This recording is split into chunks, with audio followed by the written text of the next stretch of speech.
It was our wedding anniversary. And true to form, Ethan was late again. When the car window rolled down, the first thing I saw wasn't him, it was Chloe Reed, his childhood friend. Sitting in the passenger seat, I glanced at my watch. He was exactly 1 minute late.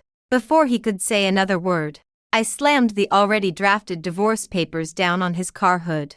Ethan, we're getting a divorce. He laughed bitterly, anger flashing in his eyes. Claire. What the hell is wrong with you now? I'm only a minute late. Is this really necessary? I looked at him calmly. You weren't late. You just chose her over your wife. Claire, don't blame Ethan. It's all my fault. I shouldn't have asked him to drive me. Chloe's voice trembled, tears welling in her eyes. Ethan immediately stepped in front of her, shielding her from me. Claire, stop being unreasonable. Chloe's sick.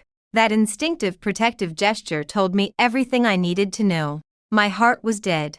The strong scent of gardenia perfume drifted out of the car, sharp enough to make me gag. It was Chloe's signature scent, and I'd explicitly told Ethan I was severely allergic to it. He remembered her preferences, but forgot my most basic warning. Ethan, do you remember I'm allergic to this? He froze for a second, then waved his hand impatiently. This isn't the time to talk about that. Chloe coughed softly on cue, leaning weakly against the seat. Ethan, am I causing trouble again? Ethan turned back to her, his voice soft with concern. Don't be silly. Your health is what matters. Watching their tender display, I stared at the passenger seat that had once been mine. Her purse sat where I used to put mine. Her water bottle was in the cup holder that was exclusively mine. Ethan snatched the divorce papers off the hood, crumpled them into a ball without reading a single word, and hurled them to the ground. Claire, I don't have time for your childish games. Chloe bent down timidly to pick them up. Ethan, don't be mad. Claire must have misunderstood something. When she looked up at me, a flicker of triumph crossed her eyes. I laughed coldly. Misunderstood? Then what about that lipstick mark on your neck? Is that a misunderstanding too? Ethan's hand flew to his neck, his face draining of color. Chloe gasped, covering her mouth as tears spilled down her cheeks. Claire, that was an accident. I was fixing Ethan's tie-in. Ethan snapped, his face flushing with embarrassment and anger. Were you following me? Following you. I laughed bitterly. Ethan, today is our wedding anniversary. I'm only 1 minute late. He interrupted impatiently.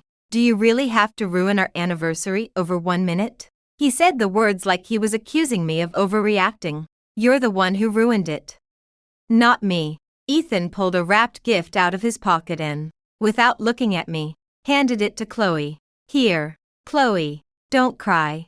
My breath caught in my throat. It was the necklace I'd stared at for minutes when we'd gone shopping together. He'd told me it was too flashy, that it didn't suit me. Now he was giving it to another woman. Chloe took it with a look of surprise and delight. Ethan, this is too expensive.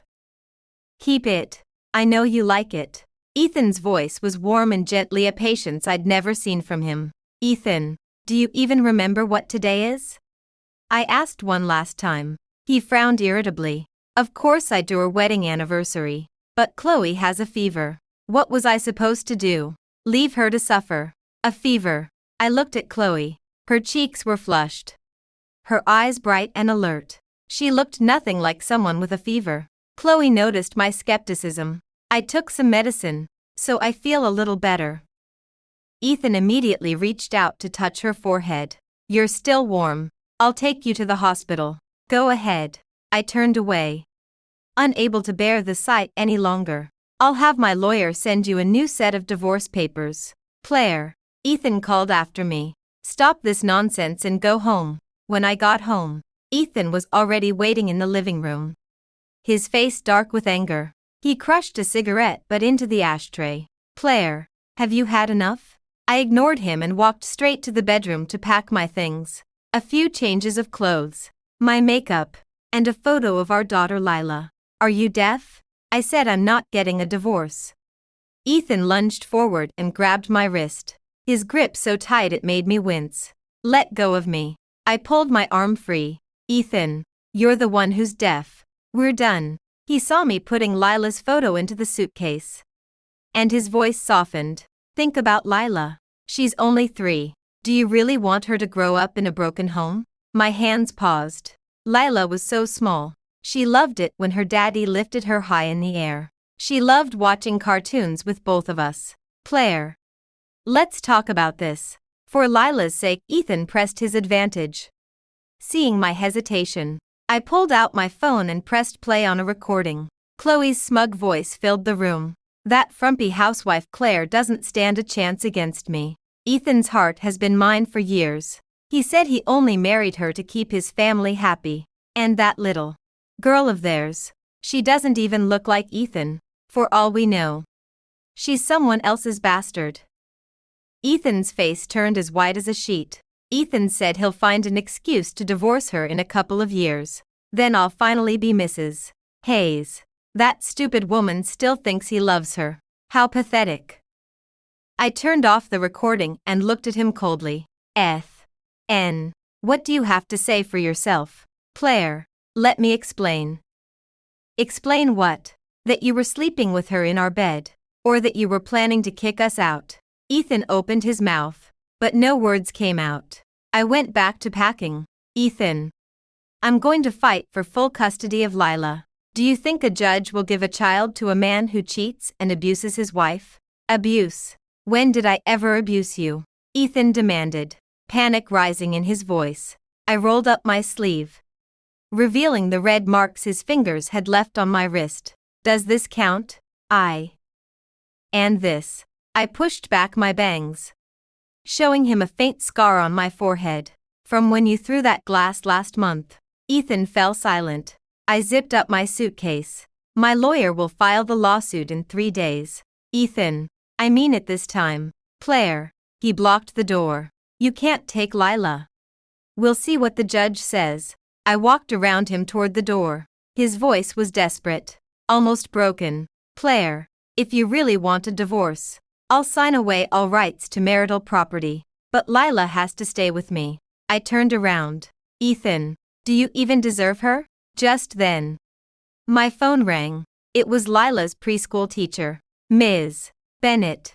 Lila has a fever. Can you come pick her up? My heart skipped a beat. I'm on my way. Ethan followed close behind. I'll drive you. No. At the preschool. Lila's little face was bright red. She threw herself into my arms, crying, Mommy. Lila doesn't feel good. I held her tight, my heart aching. Daddy. Lila saw Ethan and held out her little arms. He took her, and she immediately quieted down, watching them together. I felt a mix of emotions. Let's go to the hospital, I said. At the hospital, Lila was put on an 4-drip. Ethan never left her side, sitting quietly by the bed and talking to her softly. His tenderness made me dizzy with confusion. Mommy, is that why you and Daddy were fighting? Because Lila's sick, Lila asked in her small, innocent voice.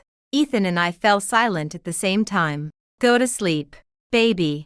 I stroked her cheek gently. Ethan spoke suddenly. Claire, can we try again? For Lila. I looked into his earnest eyes. And for a moment, I wavered. Maybe. Just maybe. For Lila. Then his phone rang. The caller ID read, Chloe. I laughed coldly. Go on. Answer it. Let's hear what your precious girl wants now. Ethan's hand trembled as he held the phone. Answer it. I raised my voice.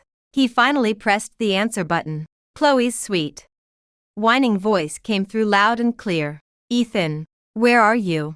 Still playing house with that frumpy housewife? I watched Ethan's face turn pale, and the last bit of warmth in my heart died completely. Is it tiring, putting on that act? Should I come pick you up? Chloe purred. You said you'd break up with her today. What's taking so long? Ethan glanced at me frantically, trying to hang up. I shook my head, motioning for him to keep talking. Oh, and when are you going to buy me that house you promised? I've been waiting forever. Chloe. Ethan finally managed to say. Is that frumpy housewife there? It doesn't matter. Just tell her the truth. You're getting divorced anyway. I pulled out my own phone and hit record.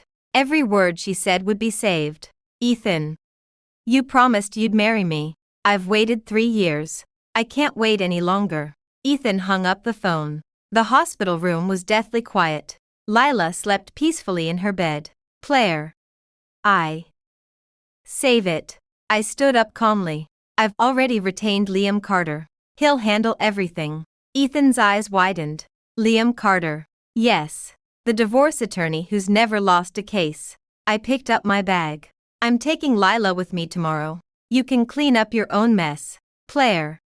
You can't do this. He tried to stop me. I held up my phone, playing the recording I'd just made. This is going to my lawyer too. All the color drained from Ethan's face. Just then, the hospital room door opened. Liam Carter walked in with his assistant. He was wearing a sharp suit. His eyes cold as he looked at Ethan. Mr. Hayes, I must ask you to refrain from harassing my client. Liam handed him a file. This is the official notice of Ms. Bennett's intent to file for divorce. We will be filing the lawsuit in 3 days. Furthermore, Liam's voice grew colder. Based on the evidence we've gathered, you are suspected of adultery, domestic violence, and embezzlement of marital assets. I strongly advise you to retain legal counsel immediately. Ethan collapsed into a chair. I gently stroked Lila's hair. Come on. Layla, Mommy's taking you home. Claire. Ethan suddenly dropped to his knees. I'm begging you, don't take Lila. I didn't look back.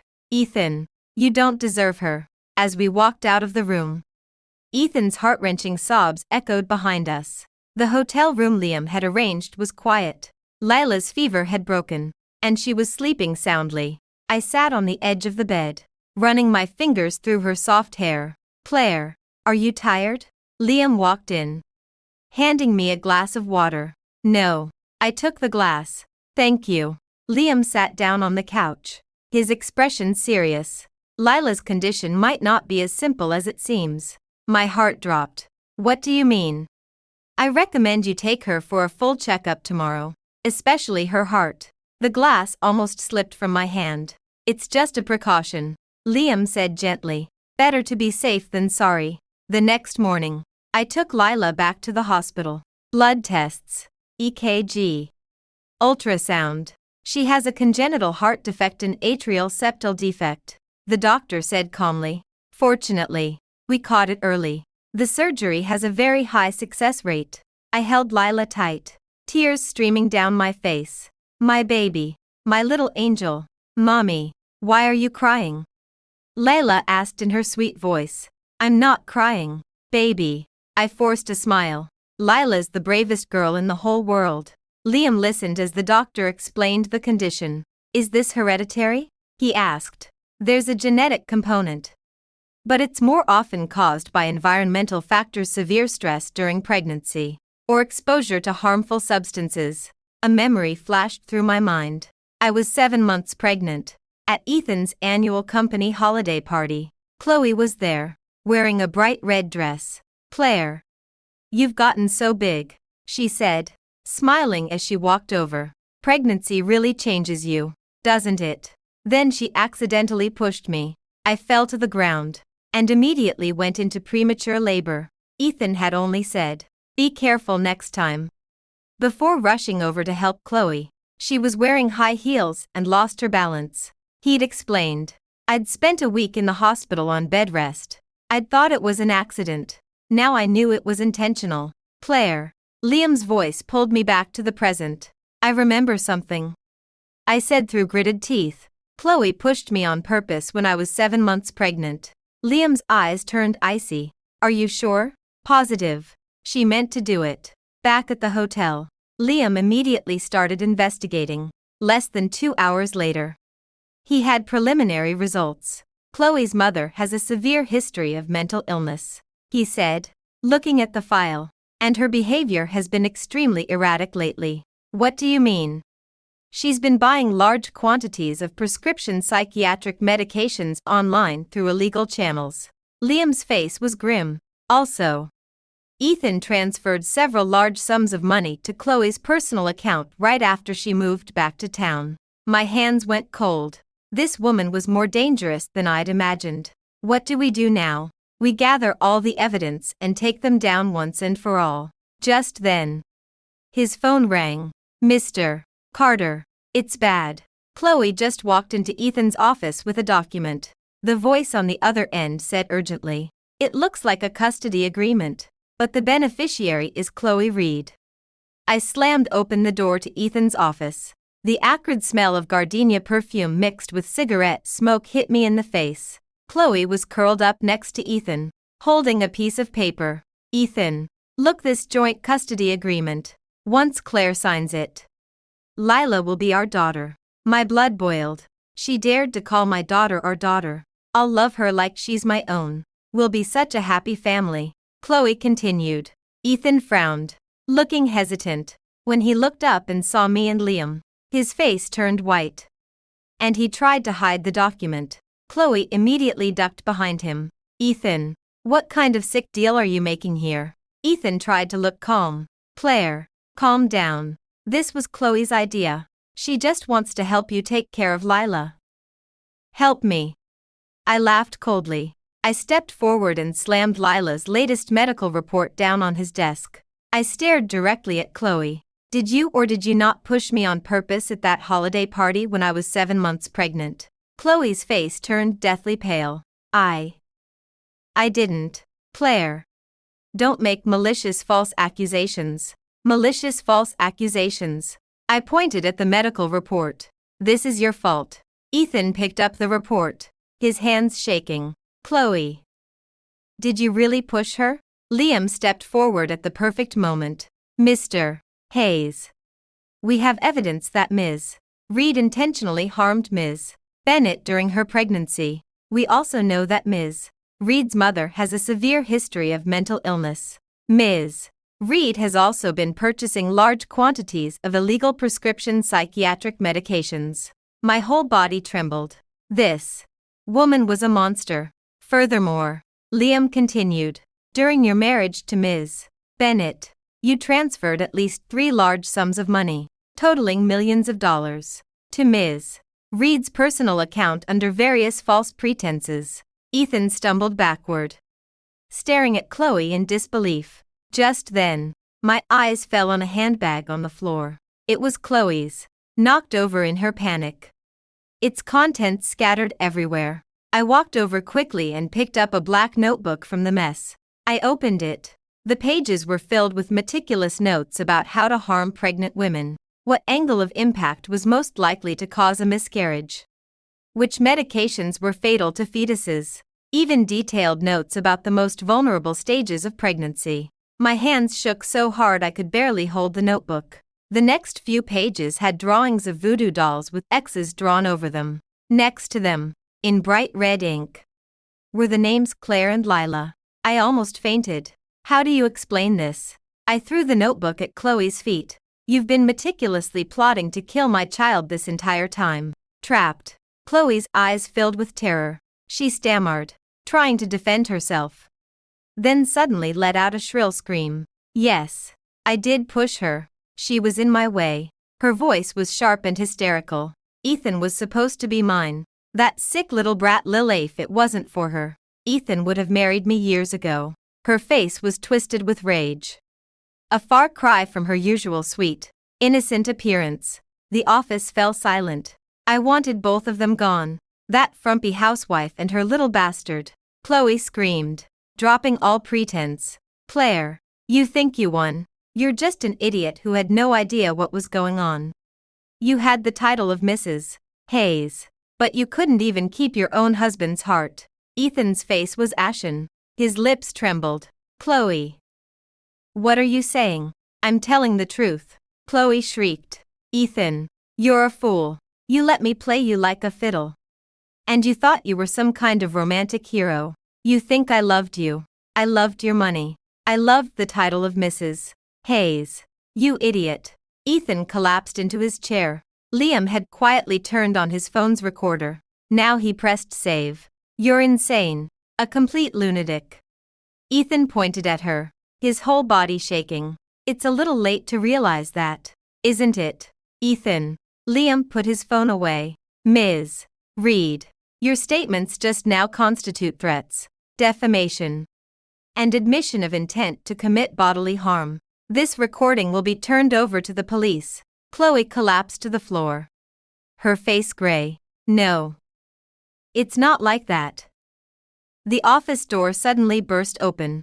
Mrs. Hayes walked in with several members of the board of directors. Her face was thunderous, clearly heard everything. What is going on here? The whole company is talking, she demanded sharply. Her eyes swept over Chloe on the floor, the medical report on the desk, and Ethan's pale face. She understood immediately. Liam gave her a brief summary of what had happened. Layla's condition, the embezzlement, Chloe's confession. You ungrateful boy. Mrs. Hayes trembled with rage and slapped Ethan hard across the face. The sound echoed through the office. You risked your own granddaughter's life for this deranged woman, and you stole company money to support her. The directors shook their heads. One of the older men spoke up, his voice heavy with disappointment. Mr. Hayes, you've let us all down. This is a betrayal of every shareholder's trust. Ethan held his cheek, staring at his mother's disappointed face and listening to the director's accusations. He was broken. He was finished.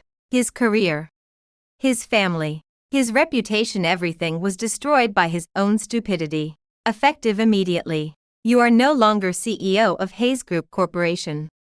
Mrs. Hayes announced coldly. I will call an emergency board meeting to remove you from all positions. Every penny you stole will be returned to the company and to Claire. Then she looked at Chloe with disgust. Security, throw this woman out and call the police.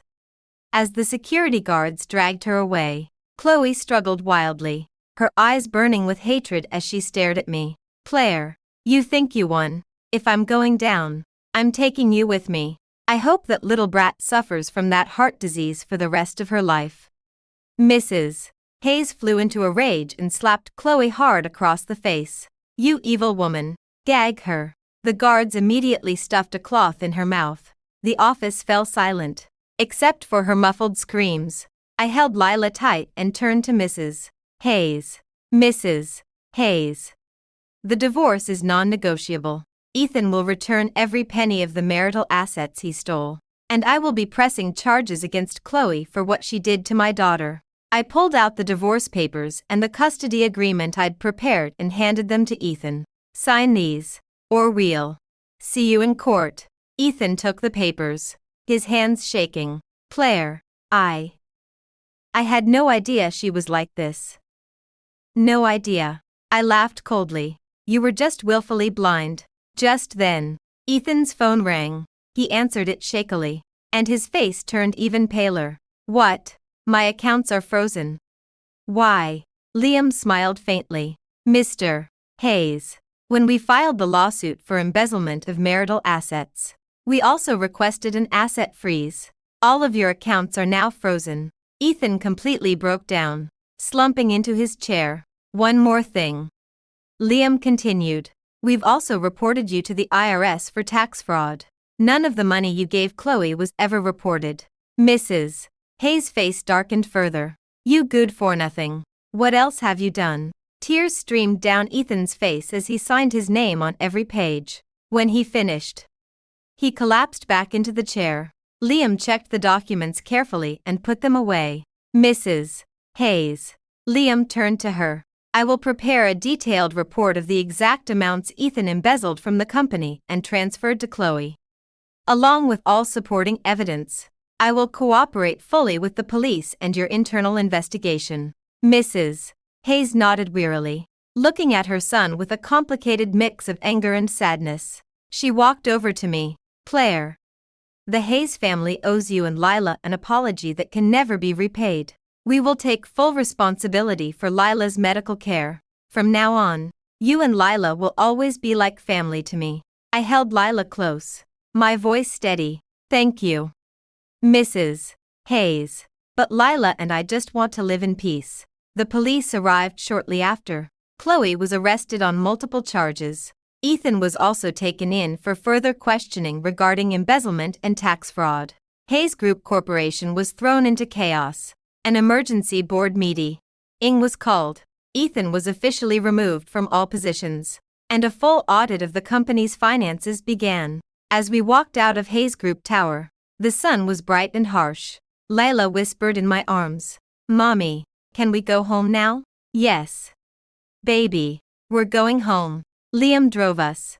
On the way, he spoke suddenly. "Claire, there's something I have to tell you." I looked at him. His expression was serious. Years ago, when Ethan was interning at my father's company, he stole a core creative project from my team. It caused my father's company massive losses. My father got very sick from the stress and died soon after. Ethan used that stolen project to rocket to the top at Hayes Group. I stared at him in shock. "So when I first approached you and took this case, it wasn't just as your attorney. I wanted revenge. I wanted to expose him for what he was and make him pay for what he did to my father." He pulled an old, well-cared-for fountain pen out of his briefcase. This was my father's favorite pen. He used it to sign all his most important contracts. He also used it to sketch the first drafts of the project Ethan stole. Liam's eyes darkened. "I've carried it with me every day since, reminding myself that some debts must be paid." I looked at the pen, feeling the weight of years of grief and determination it held. "But your concern for Lila," my voice trembled. "That was real," Liam said firmly. "When I saw an innocent child suffering because of these adult games, I couldn't just stand by." "Claire, I'm sorry I used your situation, but bringing Ethan down was justice for you, for Lila, and for me." I closed my eyes. "I need time to process this," I said quietly. Liam nodded. "I understand. But no matter what, if you or Lila ever need anything, I'll be there." The car pulled up to my apartment building. As I got out with Lila, she looked up at me. "Mommy, is Uncle Liam a good guy?" Children always asked the most direct questions. I looked at Liam, who was waiting for my answer. "Yes, Layla, Uncle Liam is a good guy." My voice was soft but firm. A look of surprise crossed Liam's face. Then his eyes softened. "Thank you, Claire." Lila's surgery was scheduled for a week later. I stayed at the hospital with her every minute. Mrs. Hayes came every day too, bringing the best doctors and the most expensive nutritional supplements. She looked at Lila with a mixture of guilt and love. "Claire, when Lila recovers, why don't you move into the country house in the suburbs? The air is cleaner and it's quiet," she offered, trying to make amends. I shook my head. "Thank you, Mrs. Hayes, but we have our own plans." The night before the surgery, I didn't sleep at all. I held Lila's small hand, my heart full of conflicting emotions. Liam stayed at the hospital too. He didn't say much, just sat quietly in the corner. His honesty had actually made me feel lighter. At least now I knew everything. In the early morning, I went out into the hallway to get some air. I saw a familiar, yet unrecognizable figure: Ethan. He was wearing ill-fitting old clothes, unshaven, a far cry from the confident, successful man he'd once been. He was huddled on a bench at the end of the hallway, his eyes bloodshot, staring intently at Lila's hospital room door. When he saw me, he jumped up. "Claire, how's Lila?" "The surgery. It'll go well, right?"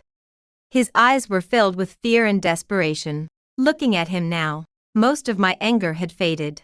He'd already paid a terrible price for his stupidity. "She'll be fine," I said calmly. "I'm sorry, Claire. I'm so sorry for everything I did to you and Lila." Ethan suddenly dropped to his knees, tears pouring down his face. "If I could go back, I'd change everything. I'd give anything to make Lila healthy again. Please, just let me see her, just for a minute." Nurses and other patients stared at us. I shook my head.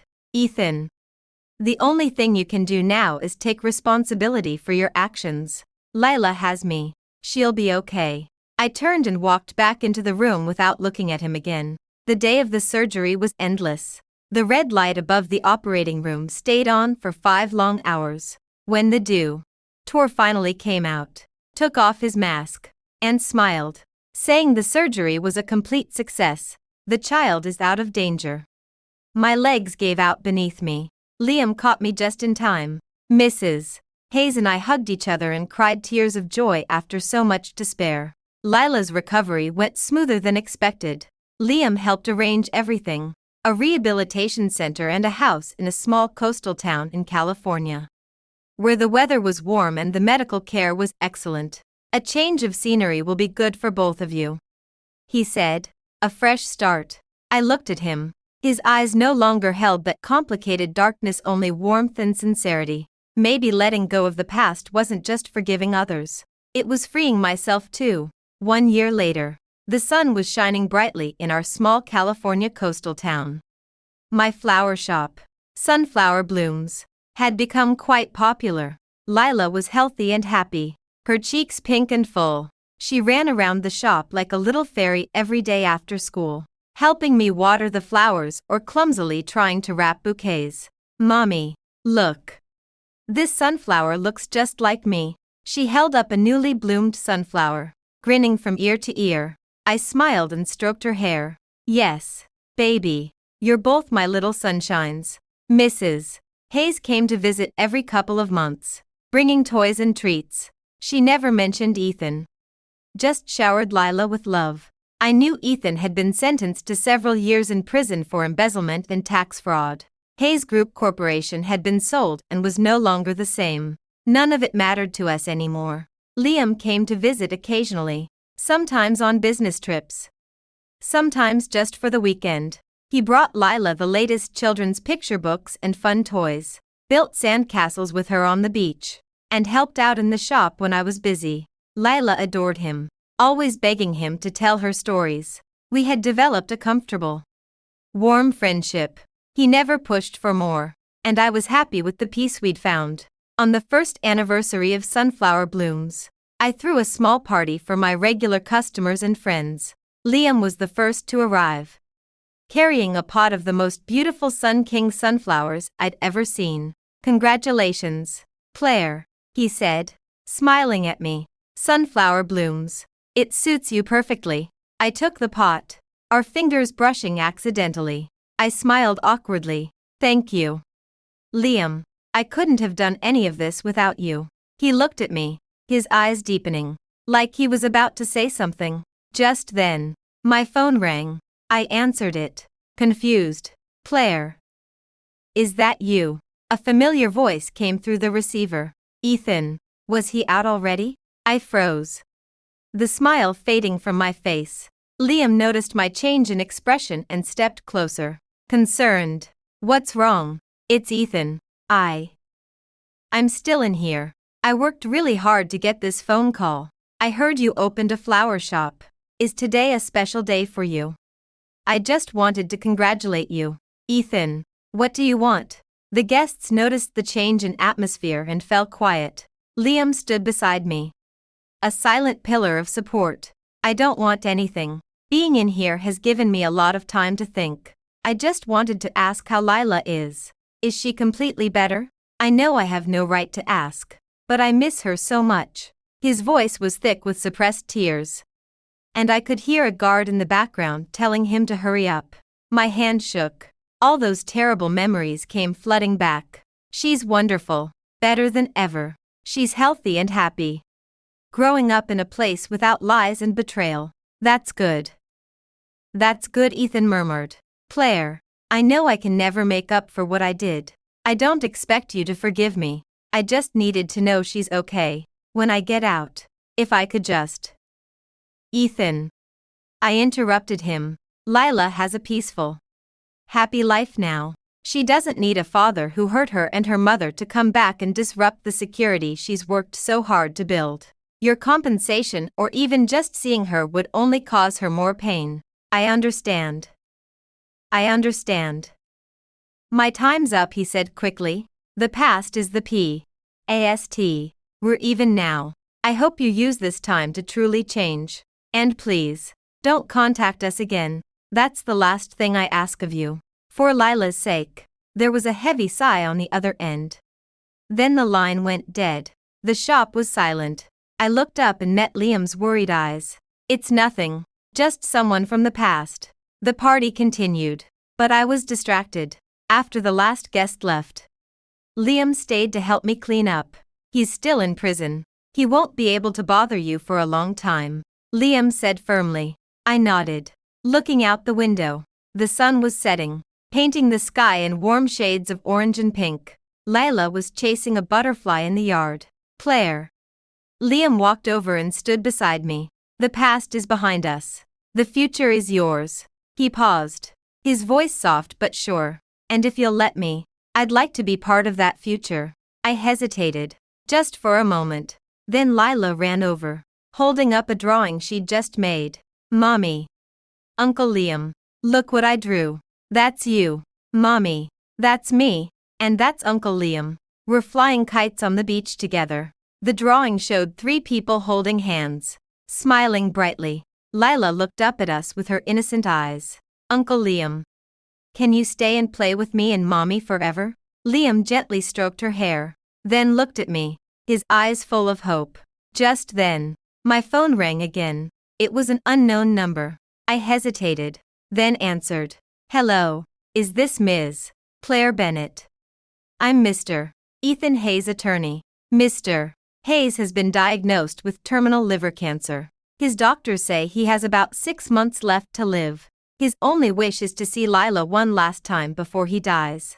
He knows he doesn't deserve forgiveness, but he wants to make amends. He has instructed that all of his remaining assets be left to Ms. Lila Bennett as a small compensation for everything. The voice continued, but I could no longer hear it. I hung up the phone, and it almost slipped from my hand. Mommy, what's wrong? Lila tugged at my sleeve, sensing my distress. I knelt down and hugged her tight. Her warm body calmed me. It's nothing, baby. Mommy was just thinking about old times. Liam watched us quietly, saying nothing. That night, after Lila fell asleep, Liam and I sat in the living room. What are you thinking about? He asked. I'm thinking, if Lila grows up and finds out her father wanted to see her before he died, and I said no, will she hate me? No. Liam said firmly. Because you're protecting her. A father who truly loves his daughter wouldn't cause her more pain when she's finally found peace. I looked at him, and I made my decision. Liam, I want to say yes to what you asked earlier. He froze for a second, then smiled. It was the most beautiful smile I'd ever seen. I'll take care of both of you. I promise. I know, I said. You already have. Outside, the sunflowers swayed gently in the night breeze. Sunflower blooms. The future was bright.